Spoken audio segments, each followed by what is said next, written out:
Welcome to Podcasting Ke, di mana sedang menyaksikan podcast yang pelbagai. Betul. Pelbagai, yes. Alright. Dan rasa-rasa lama tak buat CTA. Jadi kalau anda nak dengar boleh tengok dekat Spotify, Podcast, Google Podcast, dan tengok boleh tengok dekat YouTube Tinker Studio. Dan Betul. kalau nak tengok dekat TV setiap hari Selasa dan juga Khamis pada pukul 8 pagi. Yes, kepada akak-akak ataupun mak-mak yang baru pulang hantar anak sekolah nak start Baru start buat memasak kerja pula. rumah, Boleh pasang dengan kita orang sambil kita orang berborak. Boleh. Dan hari ini kita bersama dengan seorang lagi figura yang mungkin to be honest sebelum ni tak ramai orang tahu. Tapi dengan meledaknya satu Betul. hasil karya, orang makin Nampak. Nampak. Sebab Tahu dalam, dia ni siapa. dia Gitu. kita sama dengan orang filem. Orang ni lah orang camera work lah. Camera work macam mana? Production work lah macam tu.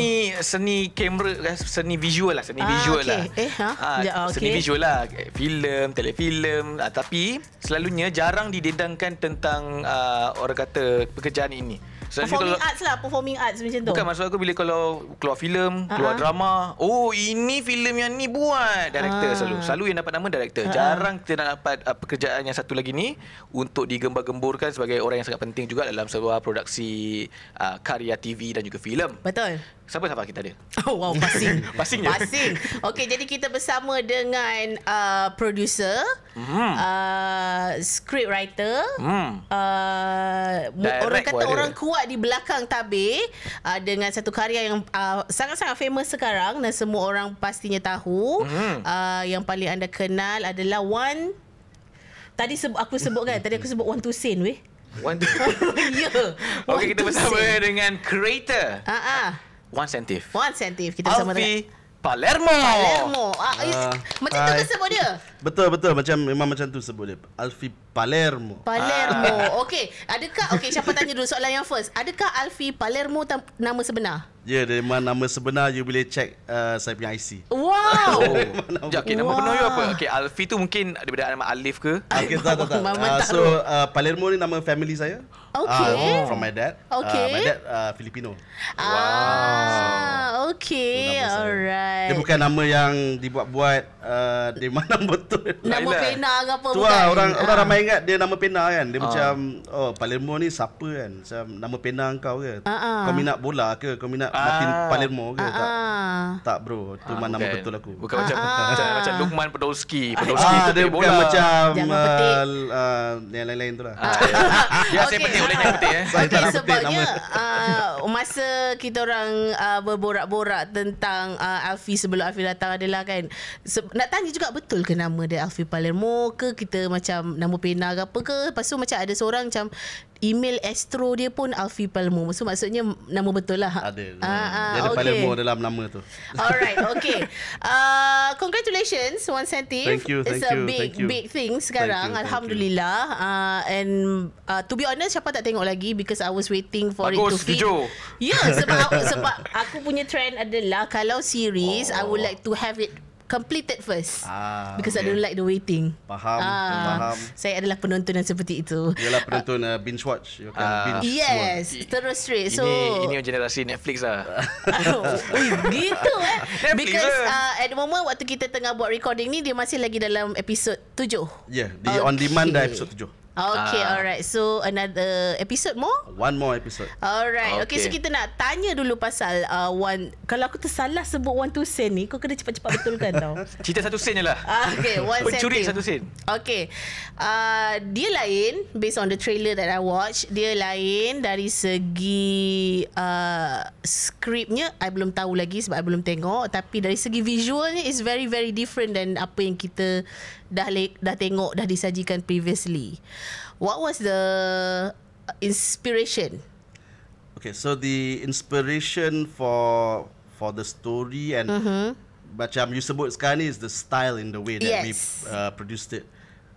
The inspiration was basically untuk buat cerita yang so ramai orang tahu pasal legenda penculik satu sen. Dia happen waktu 1990 dulu. Betul. 1990. Tapi untuk saya masa saya menulis cerita ni, saya ambil legend tu, urban legend dia kita tak tahu pun dia curi satu sen ke tak. Dia sama ada ya atau tak tu tak penting. Tapi legenda tu sangat menarik. Okay. Dan kita upgradekan kita upgradekan ke zaman sekarang tau. Ke zaman internet, ke zaman IT zaman sekarang ni kan. So untuk membuat cerita macam tu, daripada segi visual dia harus something yang very current. Dia punya quality dia kena nampak macam dia genre crime thriller tau. Okay. So the crime thriller and drama. So in terms of the visual, the references was something like macam it's close to Ozark daripada segi look tu. Ozark, kita ambil Ozark as a reference in terms of the look. Whereas kita banyak main dengan architecture KL, kita banyak main dengan architecture bandar. So the story is basically pasal tekanan kewangan tau. Tekanan kewangan yang dihadapi oleh hero dan juga watak-watak di keliling dia, tentang duit. So perlambangan dia ialah, setting dia ialah dunia di mana kita nampak segala architecture KL, all the skyscraper, the financial district, dan juga sampailah ke kawasan-kawasan Marhain, which is all the rumah flat dan sebagainya. So dia basically cerita pasal KL lah. Dan sebab tu saya sediakan the deck for the show. Sebab dalam di Astro Shores mana saya juga bekerja, proses dia ialah saya akan sediakan cerita dia, which is we call it the story Bible. The story Bible has all of the episodes semua dah lengkap. The idea of the characters semua, dan I juga ada reference visual. So reference visual dia saya banyak ambil macam tadi saya sebut Ozark. The other one was actually filem-filem Wong Kar-wai. So filem-filem Wong Kar-wai ni filem-filem Hong Kong. Dia cara dia shoot Hong Kong tu memang dengan neon dia dan sebagainya. So kita mix benda tu, jadilah trailer yang you tengok dekat TV tu. So maksudnya visual tu adalah predetermined lah. It's predetermined because in terms of apa yang saya buat. So my job scope ialah macam ni tau. Dulu saya dah bekerja dah 13 tahun dalam bidang ni sebagai penulis skrip tau. Tapi apabila saya dipanggil oleh Astro Shaw, saya dipanggil untuk menjadi benda yang kita panggil showrunner. So showrunner ni dia untuk TV. Dia ada di Hollywood. Sistem showrunner ni dah wujud di Hollywood dah lama dah.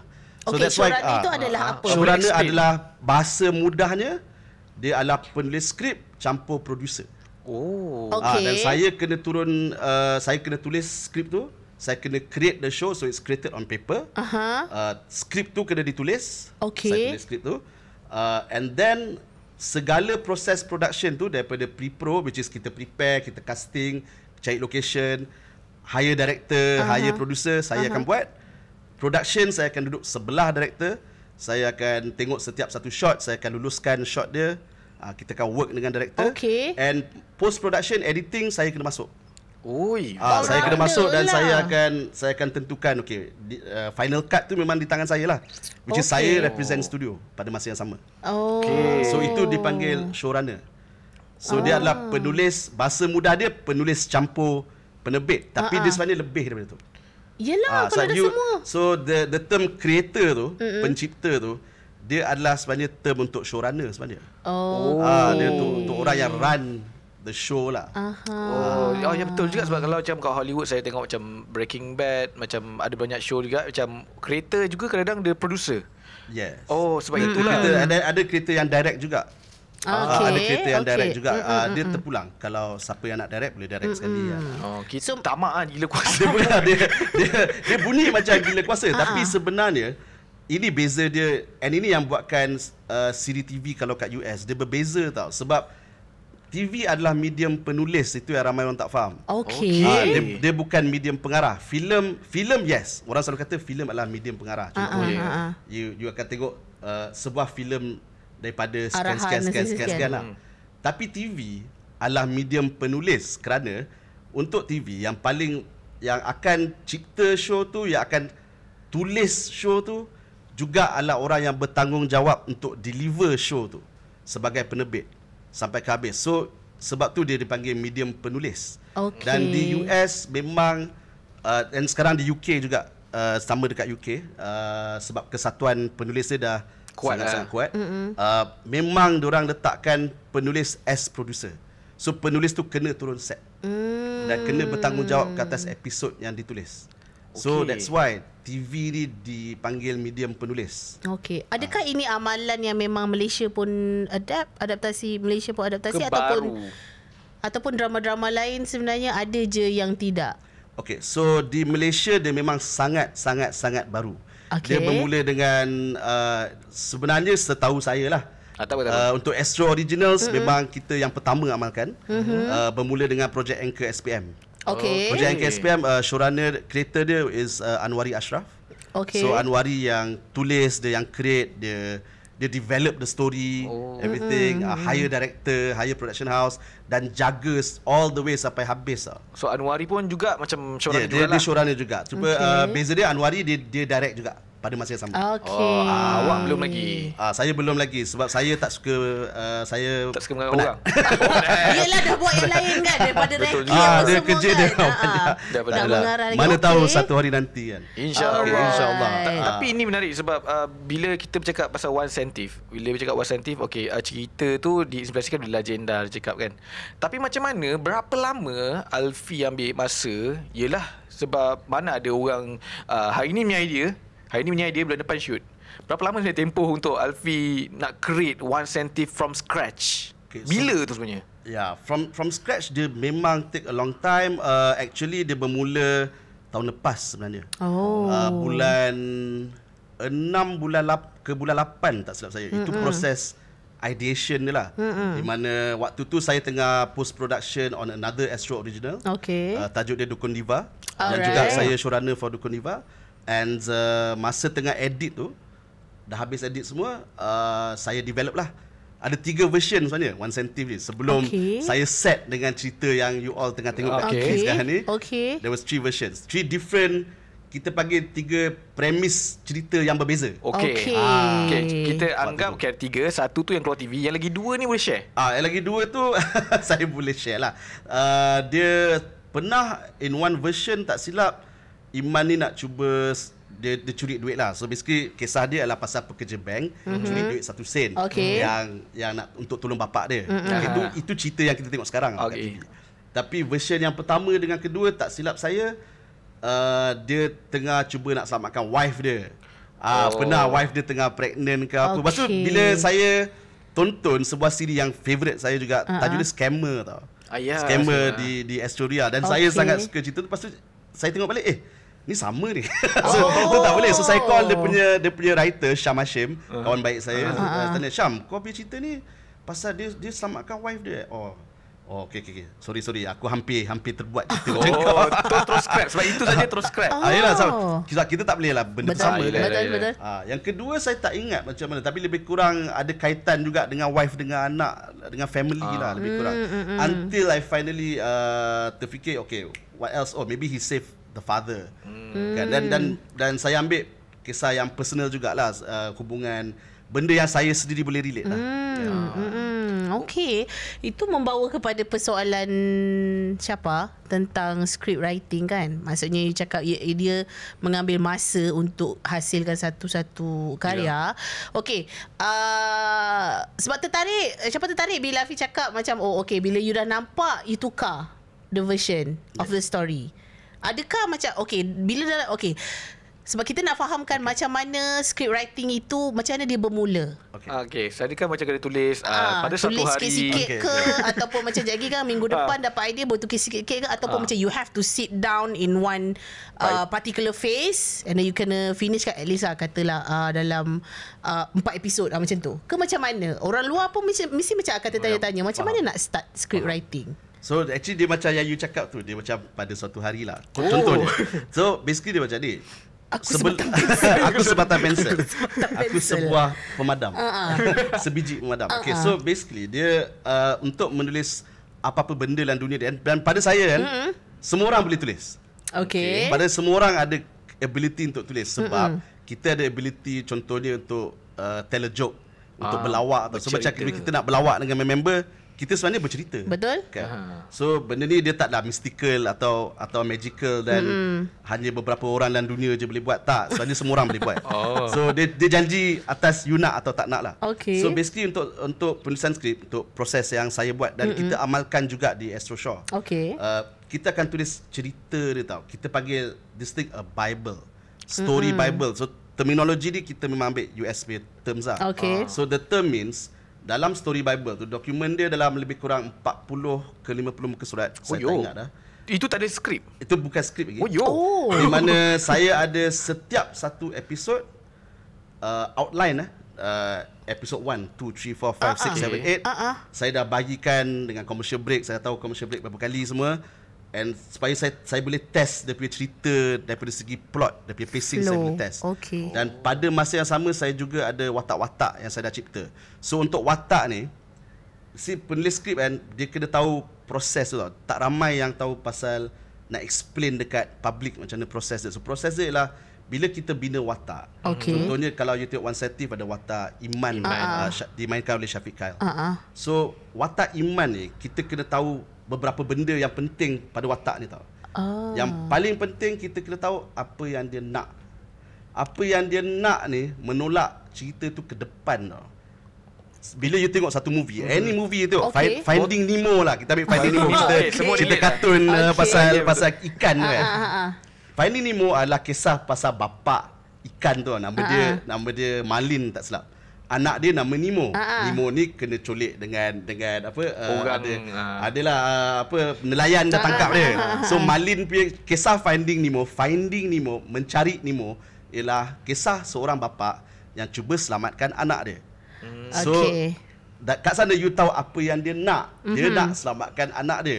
End goal lah. End goal dia you dah tahu. Dan pada masa yang sama sebelum anak dia kena culik pun you tahu apa yang dia nak, which is dia nak protect Nemo tu. Dia sangat overprotective. So itu benda yang kita deal dengan watak tau. Watak ni kita kena tahu apa yang dia nak. Apa yang dia perlukan ialah dia punya change in the story. So benda ni watak-watak akan change tau. Watak kena grow. Betul. So dia ada benda yang dia change. Dan kita kena tahu kisah sejarah hitam dia. Sejarah hitam ni kita panggil dia punya luka tau. Dia punya wound. Semua orang dalam bilik ni sekarang ni ada luka. Percayalah cakap saya. Saya ada, awak ada, kita semua ada luka hitam. Betul. Luka hitam tu lah peristiwa hitam yang berlaku dalam life kita yang menyebabkan kita jadi macam begini. Macam ni. Kita jadi begini. So semua benda ni kita bina dalam watak tu. So watak ni dia hidup tau. So watak-watak ni dan story ni kita akan kumpulkan dalam satu dokumen dia panggil Story Bible. And then proses yang seterusnya ialah proses development. So kita ada writers room. Writers room ni pun adalah amalan luar. Dia amalan di US tau. So baru nak start di Malaysia. Tak terpesong ke sebab ikut amalan luar tak terpesong? Tak terpesong sebab storytelling ni in general dekat Korea pun dia buat. Dia sama je. And tak silap saya sekarang ni di Indonesia pun dah banyak diorang buat because orang tengah invest kat sana. So sistem dia ialah daripada Bible tu kita masuk writers room, kita akan bincang semua benda balik. Kita cari maksud cerita ni. Bila saya cakap maksud tu ialah bila kita tengok filem atau TV series lah, yang mana yang you rasa berkesan dekat hidup you, dia ada maksud tau. Dia ada benda yang dia nak cuba sampaikan, ada idea tau. Okay, so idea ni yang kita akan bincang. Kita akan bincang balik benda yang dalam Bible tu, all of the episodes. Kita isi balik tempat kosong, karakter ni kita betulkan balik. So kita ada writers lah dalam tu untuk work development tu lah. Selalunya berapa orang dalam writers room? Adakah macam maksimum kena 10 orang je, lebih-lebih nanti pening kepala lah? Dia tak ada, dia sebenarnya mengikut bajet you. Dia tak mengikut. Dia tak mengikut bilangan sebenarnya. Dia mengikut bajet. Tapi usually dia depends sebab writer banyak orang ingat bila contohnya 8 episod you perlukan 8 writer contoh. Orang ingat 8 writer dia akan siapkan kerja dengan lebih cepat tau. Sebab bila kita buat drama, you tanya tadi amalan yang biasa diamalkan di Malaysia lah. Selalunya tak macam ni. Selalunya macam mana yang selalunya seorang writer akan tulis semua. So macam saya dulu sebelum saya freelancer dulu. Saya tulis macam-macam siri lah dulu. So saya akan tulis seorang. 13 episod saya tulis seorang. Oh, pecah Okay. kepala. Dia agak pecah kepala jugalah in a way. Dan ini berlaku di luar. Ini normal. Okay. Ini amalan biasa. Okay. Problem dengan you buat macam ni ialah stamina, masa. Betul. That's why bila kita tengok drama, kadang kita tertanya juga macam kenapa cerita dia macam ni. Tapi kita kena faham juga proses diorang nak develop dan tulis skrip tu sangat pendek. Sangat pendek tau. Di Astro Shaw dengan Astro Originals kita memang ada development time yang panjang. Okay. Development time dia kita panjangkan supaya cerita tu kita masak betul-betul lah. Sampai pecah minyak dia baru sedap kan. Pecah minyak dia barulah sedap. Dia punya rendang tu kan. Dia kena macam tu lah. Alright. Dia take time. Dia memang take time. Sebab benda ni kita tak shooting lagi. Bila shooting pula, dia ambil skrip dan lepas tu you pergi shoot. So proses dia ialah lepas siap skrip, you pergi proses pre-production, which is you kena hire siapa your head of department lah, HODs, your art department, your cinematographer, your everything. Kita pilih masa tu cast semua dan lepas tu kita pergi shooting tau. Tapi dalam skrip ni bila shooting, you shooting benda yang dah ditulis tau. Dalam proses skrip ni, you buat benda yang tak ada apa lagi. Oh, faham. You kena tulis benda yang kosong tau. Tak ada siapa tahu cerita ni macam mana, tak ada. Kira teori lah. Dia adalah blueprint yang you tengah create. Okay. Untuk orang nak pergi bina bangunan ni. Yes, Tapi yes, blueprint tu yang you kena buat. And blueprint tu dia kena setepat yang mungkin. Cerita dia semua dah ada kat dalam tu. All of the scenes, the dialogue, cara scene tu akan keluar dekat TV nanti. Mostly it's that. Sequences lah. Scene dia one take sequence. Semua tu dah di-plan masa skrip. Okay. Macam episod 1 dia masuk, tengok Syafiq Kyle masuk bank. Kamera akan follow. Yang masuk pegang pistol tu. Sebelum pegang pistol kan. You tak tengok kan. lagi. That one take sequence was in the script. Oh, memang dah tulis dah. Okay, ni one take. Dan ada benda-benda yang memang dah ditulis, dah di-plan dalam skrip.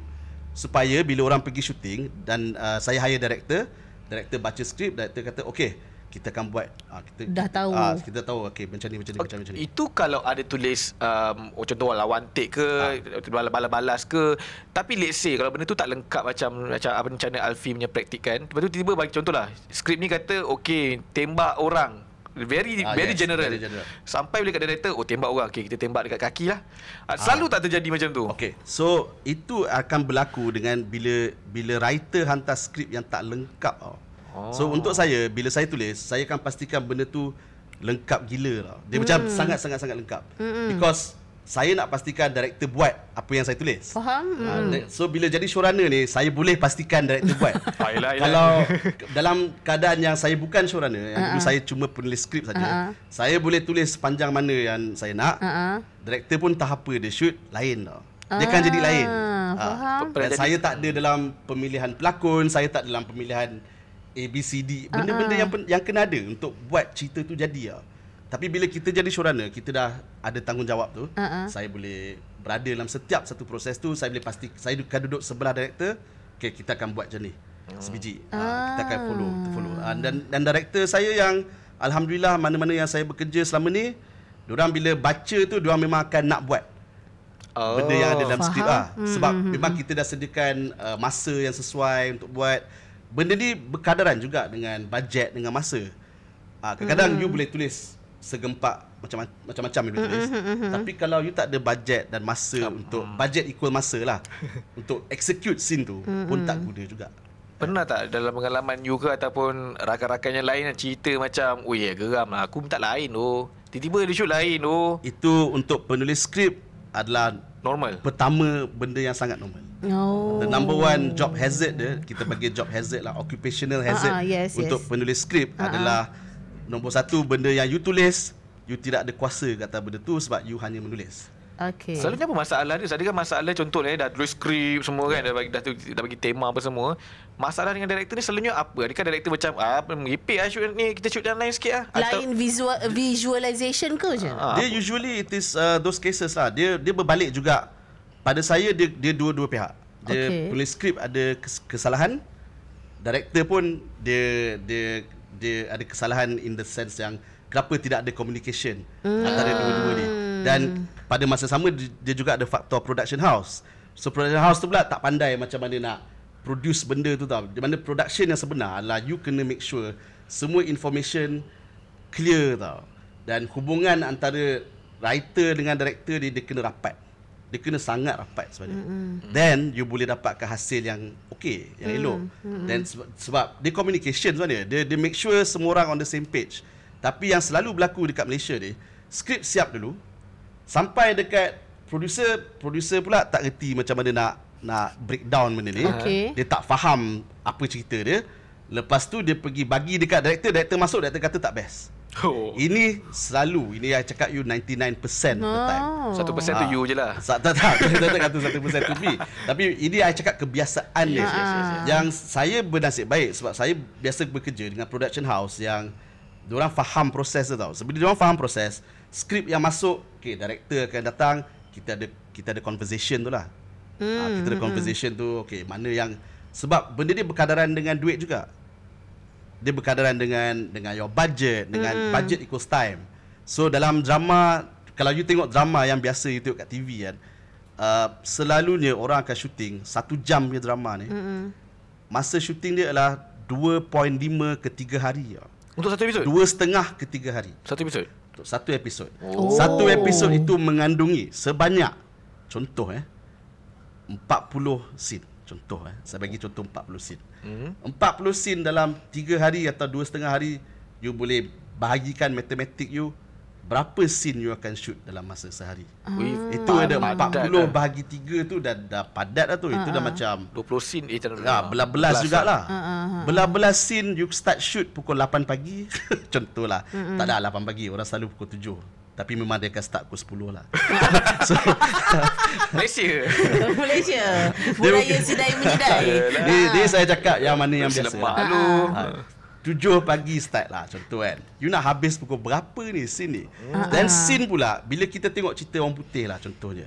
Kita shoot yang I dengan you tengah borak ni. Okay. Berapa banyak shot yang ada katanya ni? You ada satu master shot tau yang akan cover the entire conversation 1 jam kita ni. Lepas tu kita akan tebuk dia punya coverage lah. We call it coverage lah. Coverage lah, kita akan tebuk close up. We take the singles, everything. Tapi takkan itu je shot dia. Sebab kalau you tengok cerita putih, shot dia banyak tau. Coverage dia sangat dahsyat. Apatah lagi lakonan diorang memang power. Lakonan diorang power sebab diorang ada preparation panjang. Diorang ada rehearsal dan sebagainya. Again, semua dia berkaitan dengan masa, berkaitan dengan duit. Dia memang ada benda tu. This was brought up by Kak Lisa pula kakak by Lisa previously waktu kita orang podcast dengan dia. Masalah dia adalah masa dan juga budget. Yes, itu masalah yang memang sebenarnya sangat-sangat normal dalam industri kita lah. Faham. Okey, membawa pula kepada persoalan macam kalau kenapa, sebab kita sembang pasal TV show lah kan, kenapa ada cerita yang slow pace, ada cerita yang fast pace.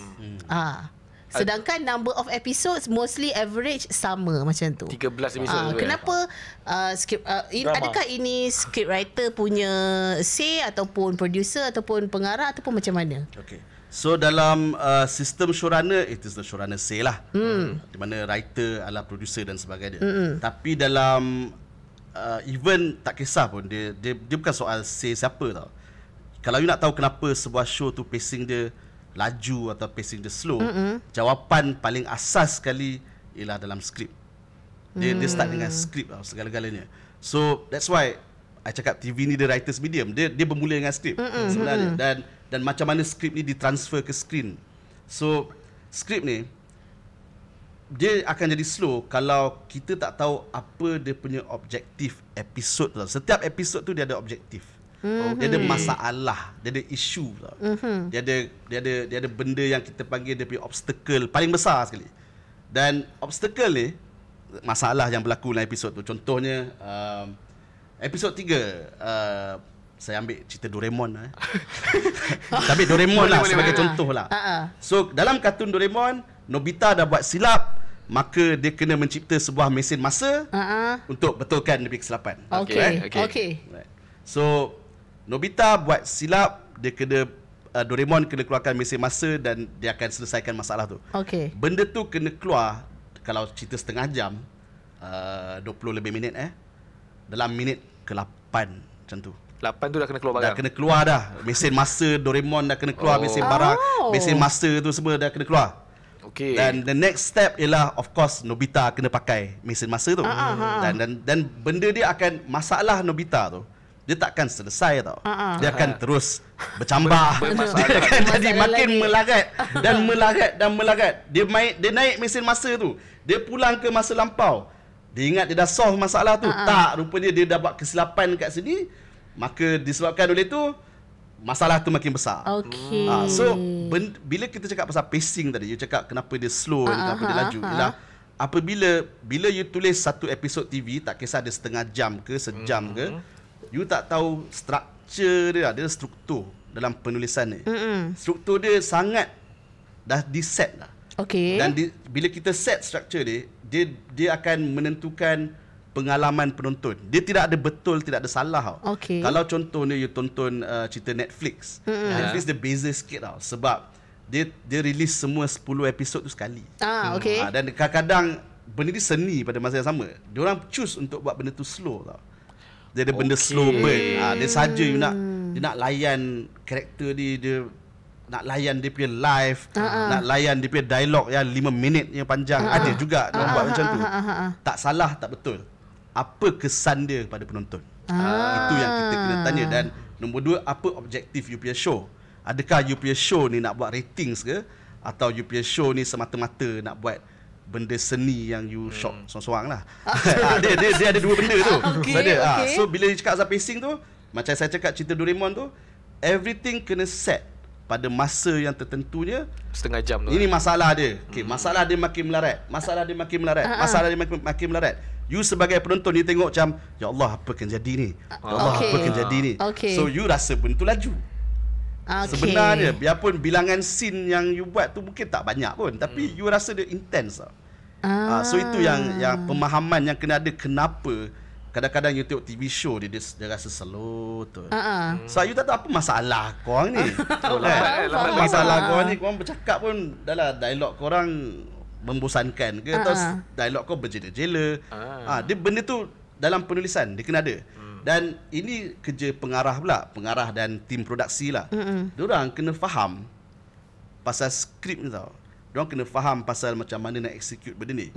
Selalunya diorang tak faham lah, tapi ada yang faham. Ada yang faham. Ada yang faham. Dan kita berapa besarnya faham tu? Okey lah. Malas nak jawab soalan tu. Tapi ada yang faham. Yang mana yang faham ni, diorang akan baca skrip tu, diorang akan telaah, diorang akan tahu objektif setiap satu scene tau. Bila diorang tahu objektif setiap satu scene, untuk diorang pergi shoot senang. Director akan tahu nak shoot apa. The director of photography, the cinematographer will know what to shoot. Actors semua paling penting, diorang akan tahu apa intention scene tu. Sebab TV kita melompat-lompat. Dia bukan macam movie tau. Movie kita ada jam 2 jam 10 minit. Dan kita cuma bermain dengan hanya beberapa banyak scene saja. Okay, so actor, tapi kita bila shooting, kita memang akan shoot lompat-lompat. Kita shoot ikut location. Betul-betul. Kita breakdown. So macam kita mungkin akan shoot scene last dekat awal lah, contoh kan. Betul. But TV, you bayangkan, dia panjang, dia jauh lagi panjang. Betul. So semua orang kena remember kan, sini dekat sini aktor dia apa story dia. Apa mood dia. Semua kena faham, dan apa scene sebelum dan apa scene selepas. So benda tu guide dia kat dalam skrip lah. Tapi kalau semua orang faham pasal skrip, senang. Tapi ni ada yang tak faham. Yang tak faham tu dia jadi susah lah. Bila contohnya ada orang tak faham, apa yang ditulis tu memang dia akan berubah lah. Okay. Alfie jenis, tadi kita cakap pasal slow dengan laju pacing. Alfie punya pendirian atau Alfie punya style, Alfie more to fast pace ataupun slow burn? Depends. So saya punya pendirian macam ni. Saya kena tahu objektif show tu daripada segi produk yang kita nak cuba hasilkan tau.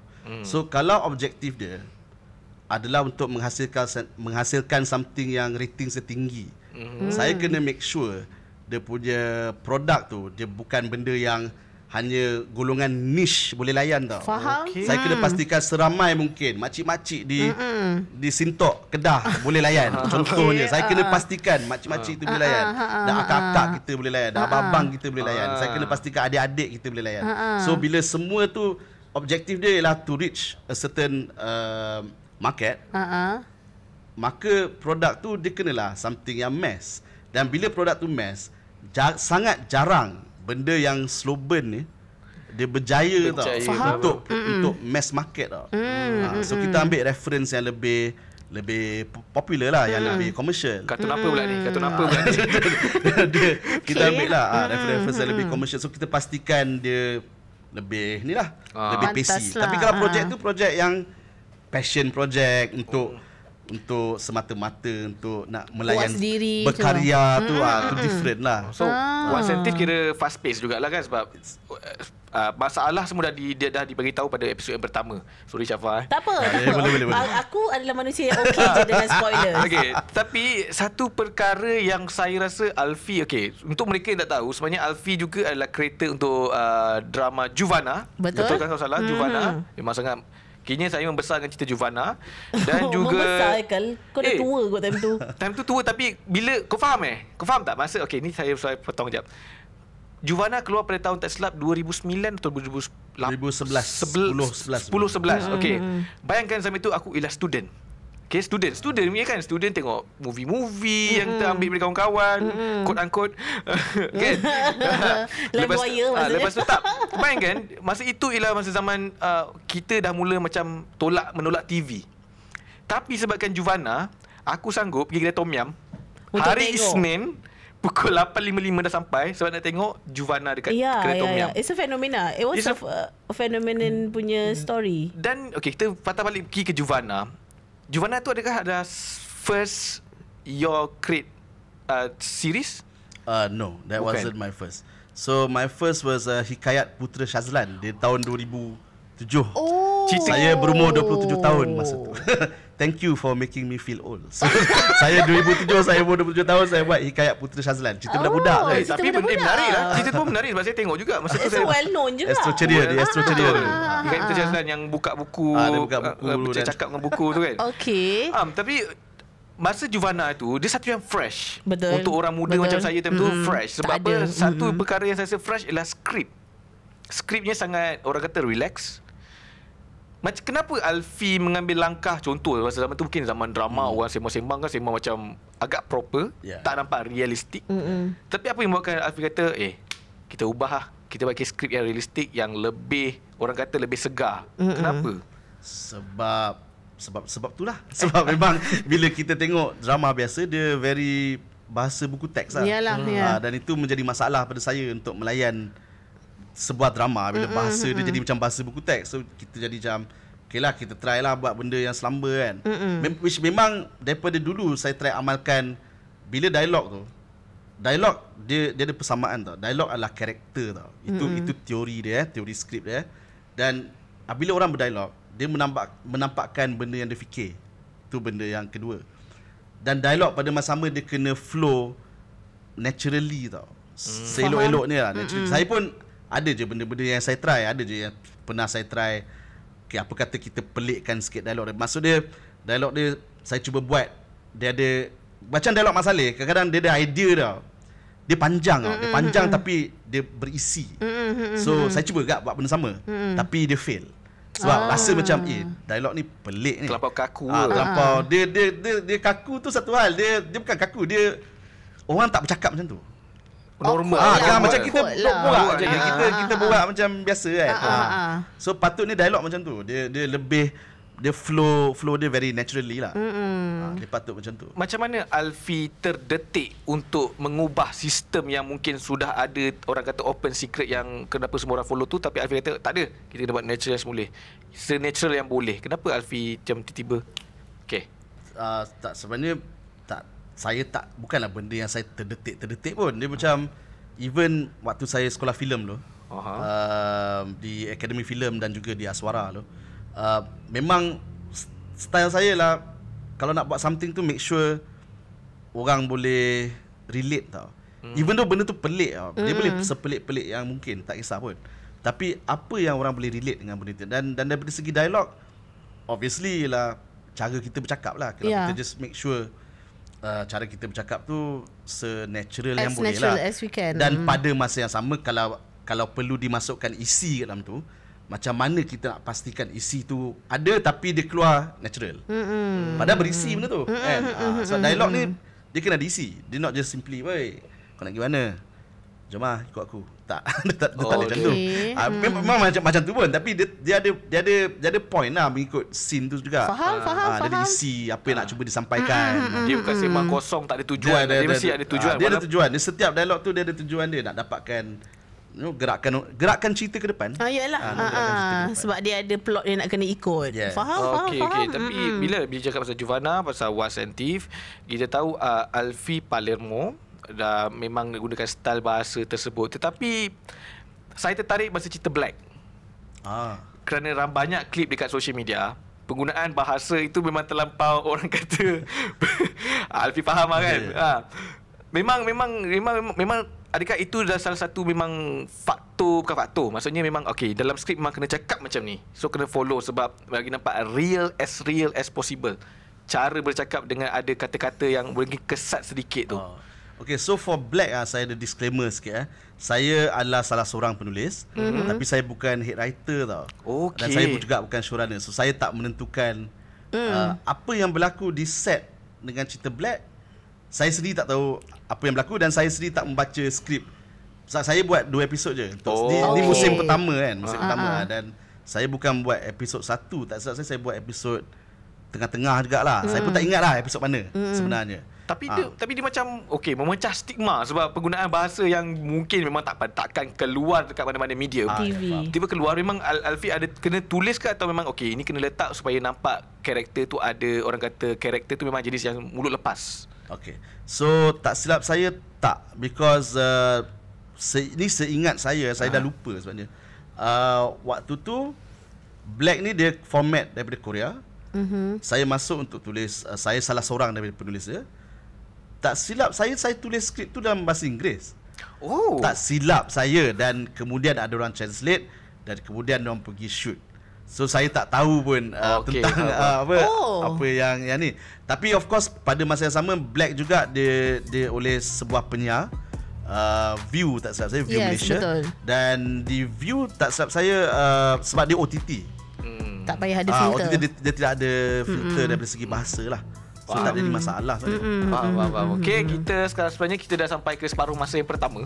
Separuh masa pertama. Tak rasa kan? Macam bola lah. Tak rasa sebab memang sangat menarik. Sebab interesting. Kalau anda memang suka tulis skrip, memang anda kena follow episod ni. Dan juga episod yang bukan episod lah, yang next half ni kita nak tahu macam mana bermulanya belajar menulis. Sebab walaupun orang kata, macam Alfie kata, semua boleh tulis, tapi tak semua orang boleh pandai Excel.